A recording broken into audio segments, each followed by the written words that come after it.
ছাত্ৰ-ছাত্ৰীসকল এটো দ্বিতীয়টো পদ্ধতি যেটোৰ দ্বাৰা অসমবৰ্তিত পোহৰক সমবৰ্তিত পোহৰলৈ ৰূপান্তৰ কৰিব পৰা যায় যেতিয়া অসমবৰ্তিত পোহৰ কোনো বিশেষ কোণৰ এটা স্বচ্ছ মাধ্যমৰ পৃষ্ঠত পৰে তেতিয়া প্ৰতিফলিত আৰু প্ৰতিসৰিত পোহৰৰ তৰংগৰ আংশিকভাৱে সমবৰ্তিত হৈ পৰে এই ৰশ্মিৰ সমবৰ্তনৰ মাত্ৰা আপতিত কোণ আৰু দ্বিতীয় মাধ্যমত প্ৰতিসৰণকৰ ওপৰত নিৰ্ভৰ কৰে যেটো এংগলত ই আপতিত হৈছে আৰু যেটো দ্বিতীয় মাধ্যমটোৰ যেটো প্ৰতিসৰণক মিউ তাৰ ওপৰত নিৰ্ভৰ কৰে কোনো এটা মাধ্যমৰ বাবে প্ৰতিফলিত ৰশ্মি সমবৰ্তন কোণ বা তা গ্লান্সিং কোণ বুলি কোৱা হয় নামৰ এটা বিশেষ আপতন কোণৰ বাবে সম্পূৰ্ণৰূপে সমবৰ্তিত হৈ পৰে তাৰ মানে যেটো পোহৰটো পৰিছে এই পোহৰটো যেটো AO বুলি লিখা হৈছে এটো অসমবৰ্তিত পোহৰ পৰিছে কিহত এনেকুৱা এটা সমতলত য'ত দুটা মাধ্যম আছে প্ৰথম মাধ্যমৰ পৰা দ্বিতীয় মাধ্যমলৈ যাব পৰাকে আৰু এই যেটো কোণত আপতিত হৈছে এটা বিশেষ এটা কোণ যেটো আমি সমবৰ্তন কোণ বুলি কওঁ এইটো কোণত পৰিলে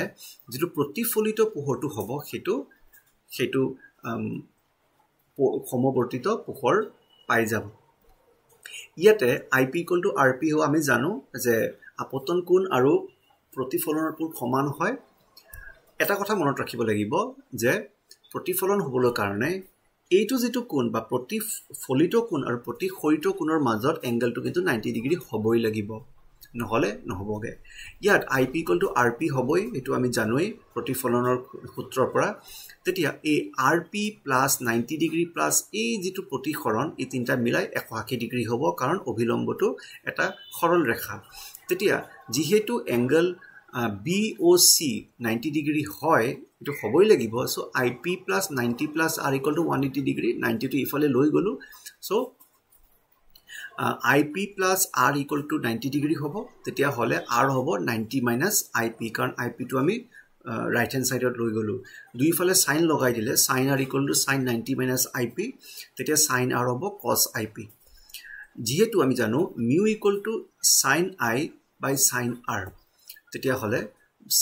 sin IP / sin cos IP যদি এটো হিসাবত লিখিছো মানে sin I to sin IP লৈছো আৰু sin R to cos IP হৈ গৈছে sin IP / cos IP হ'ব tan IP ইফালে কি আসলে mu তমে তুমি যদি এই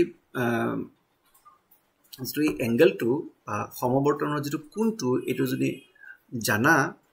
তাৰ tan উলিয়াই দিয়া তেতিয়া হলে এই দ্বিতীয় মাধ্যমটো প্ৰতিসৰণক উলিয়াব পাৰিবা বা যদি প্ৰতিসৰণকটো জানা তেতিয়া হলে কিমান এংগলত গৈ ইয়াতে এটা সমবৰ্তিত পোহৰ পোৱা যাব হেতু উলিয়াব পৰা যাব এটো এটা পদ্ধতি এটা অসমবৰ্তিত পোহৰক সমবৰ্তিত পোহৰলৈ ৰূপান্তৰ কৰিব পাৰাটো